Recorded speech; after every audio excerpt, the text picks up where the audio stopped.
12th, the most powerful AI model in the world was switched off for most of the planet. 24 hours later, a free replacement appeared, and within hours, it was sitting at number 1 on a major reasoning benchmark. That is not a movie plot. That is the true story of GLM-5.2. GLM-5.2. And it's the story behind the model this channel's biggest video taught you to run on a laptop with no GPU. Today, the full story. Where this model came from, the 24 hours that made it famous, what's actually inside it, the honest benchmark scorecard, including where it loses, the pricing that genuinely rattled the industry, the skeptics' case against it, and a recent report that explains why some developers are quietly archiving the model files while they still can. Stick around for that last part, because it might be the most important thing in this video.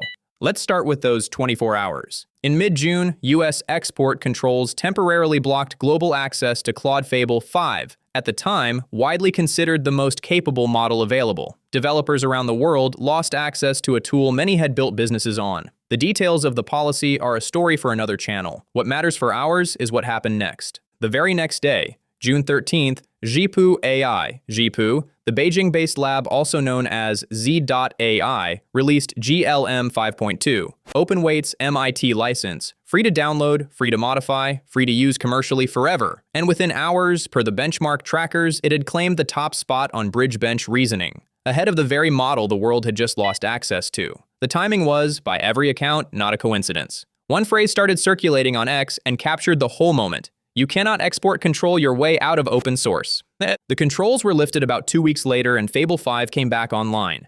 But by then, something had permanently changed. Hundreds of thousands of developers had spent 2 weeks discovering that a free model could carry serious production work, and many of them, reportedly, never fully switched back.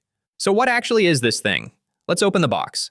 GLM 5.2 is the flagship of ZPU's GLM-5 family, a lineage that has been laser-focused on one job, agentic repository-scale coding, and the lineage itself carries a remarkable detail. Its predecessor, GLM-5, was reportedly trained entirely on domestic Huawei chips, 100,000 of them, without a single NVIDIA GPU involved. Whatever you think about the politics of chip restrictions, the engineering message was unambiguous. This lab can build frontier models on hardware nobody can embargo. Version 5.1 sharpened the coding focus, and 5.2 is the payoff. The version where the family stopped being impressive for open source and started being simply impressive. It's a mixture of experts model with roughly 744 billion total parameters, of which only about 40 billion are active for any given token. If you watched our Colibri video, you already know why that matters. At any moment, most of this enormous model is asleep, which is exactly the loophole that lets it run from an SSD on ordinary hardware. The context window is 1 million tokens, enough to hold a genuinely large codebase in working memory at once, with up to 131,000 tokens of output in a single response.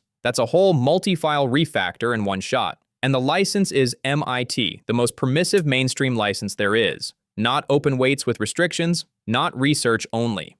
The same license as jQuery. Under the hood, 2 pieces of engineering deserve a plain English explanation. The first is something called IndexShare. Long context windows are usually where models quietly fall apart, because classic attention costs explode as conversations grow. Per the technical descriptions published by inference providers, GLM 5.2 uses a single lightweight sparse attention indexer that's reused across every 4 transformer layers. Think of it as one shared librarian who keeps an index of the whole million-token library, so the model looks up what it needs instead of rereading everything. The second is an improved multi-token prediction layer, a built-in draft head that guesses several tokens ahead and verifies them in one pass, which is a big part of how this model streams at high speed. One honesty note, and it matters. ZPU has not published a detailed technical paper or full model card for 5.2. Most of what we know about the architecture comes from inference providers' documentation and community analysis, not an official report. On this channel, that distinction always gets said out loud.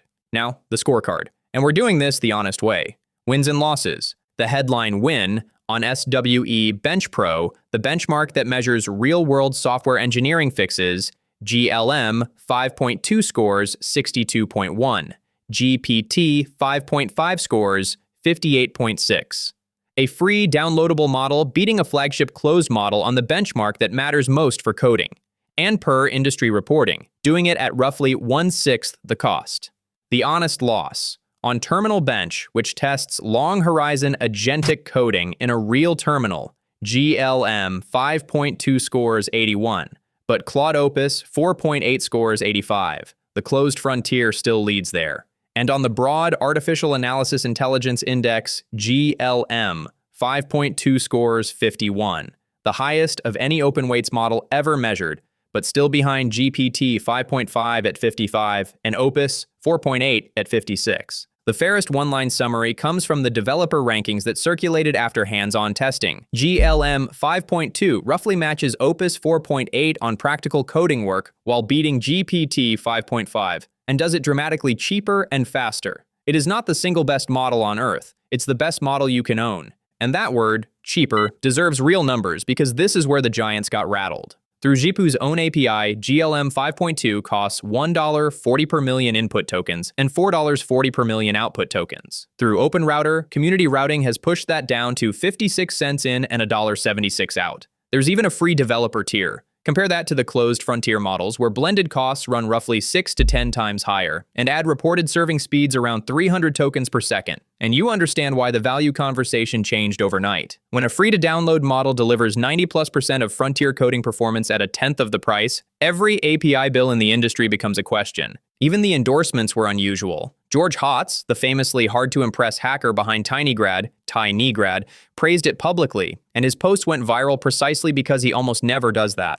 And if you want one concrete picture of what those economics feel like, here it is. Within days of launch, one API provider ran a public head-to-head, the same coding task, a small game implementation, given to GLM 5.2 and to Claude Opus 4.8. GLM finished in 1 minute 8 seconds and cost 37 cents. Opus took 2 minutes 14 and cost $1.94. One test, sure, but it's the shape of the whole story in a single receipt. Comparable output, half the time, 1/5 the bill. Multiply that by every task, every developer, every day, and you understand why this wasn't just another model release. It repriced the market. But this channel doesn't do coronations, so here's the Skeptics Corner. The loudest criticism is what the community calls benchmaxing, the suspicion that a model was tuned to ace public benchmarks rather than to be generally smart. One prominent AI founder, Bindu Reddy, claimed openly that internal evaluations of GLM 5.2 come in weaker than the published numbers. Others pushed back. One widely followed analyst argued the improvement pattern across versions doesn't look like benchmark targeting at all. Without that official technical report, the debate can't be fully settled. The practical takeaway: trust the benchmarks directionally, but trust your own testing finally. The model is free. Testing it costs you nothing but time.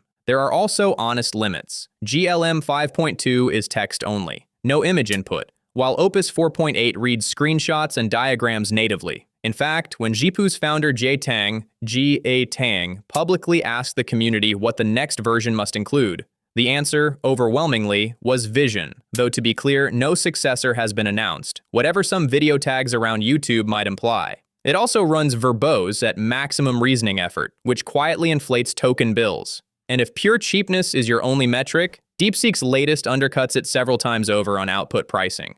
Which brings us to the twist I promised, the reason this story has an expiration date feeling to it. In early July, Reuters reported that Chinese authorities held meetings with major AI labs, including Alibaba, ByteDance, and Zhipu, about potentially restricting overseas access to frontier Chinese models, including future open-weight releases. Let that register. The era of frontier-class Chinese models being freely downloadable worldwide is, per that reporting, a policy discussion, not a law of nature. Nothing has been restricted as of today, and GLM 5.2's MIT-licensed weights are sitting on Hugging Face right now. But here's the thing about open weights. Once you've downloaded them, no policy anywhere can take them off your drive. That's why, quietly, a lot of developers treated that report as a starting gun. The file is a few hundred gigabytes. Storage is cheap. Certainty is rare. So how do you actually use this model today? 3 realistic paths. But first, what is it actually good at?